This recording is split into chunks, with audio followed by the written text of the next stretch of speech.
L'essentiel de l'actualité digitale de la semaine en 3 points. Google, Etihad Airways et Louis XIV. On commence par la compagnie aérienne Etihad Airways qui a lancé une solution WhatsApp Business permettant aux clients de communiquer instantanément avec la compagnie aérienne via l'application de messagerie. Ce nouveau service, qui constitue le dernier élément de la stratégie numérique d'Etihad Airways, offrira aux clients premium une offre améliorée lorsqu'ils seront à l'aéroport international d'Abu Dhabi, ce qui leur permettra de discuter rapidement et personnellement avec les agents de la compagnie aérienne. En plus de ça, la solution WhatsApp Business permettra à l'avenir aux clients de recevoir des messages importants tels que des rappels de vol en optant pour les communications WhatsApp sur la page de confirmation des réservations de la compagnie. Afin d'aider les automobilistes à améliorer l'entretien de leur voiture et à dépenser moins en réparation, Carfit a développé une application permettant de détecter à l'avance le moment où vous devez consulter votre mécanicien. Un capteur qui, à partir des vibrations de la voiture, analyse entre autres l'usure des freins et des pneus. Les résultats de l'analyse sont ensuite envoyés en temps réel à une application smartphone que n'importe qui peut télécharger et gratuitement.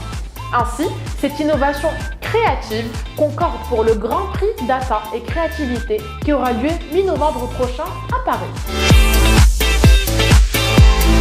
Passons maintenant à Google.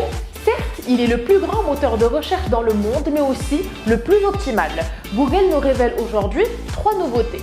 Premier, un lancement d'un nouvel outil dans la Search Console avec un module d'inspection d'URL fournissant directement, depuis l'index Google, plusieurs données sur le crawl, l'indexation et d'autres informations comme les balises de données structurées, URL, canoniques, erreurs éventuelles, version AMP, etc.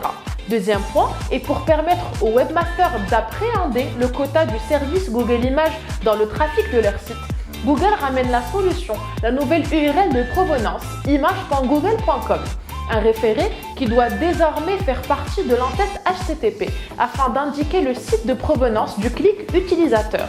Troisième et dernier point, Google Ads qui introduit des annonces responsives de recherche utilisant le machine learning pour s'adapter aux requêtes des utilisateurs.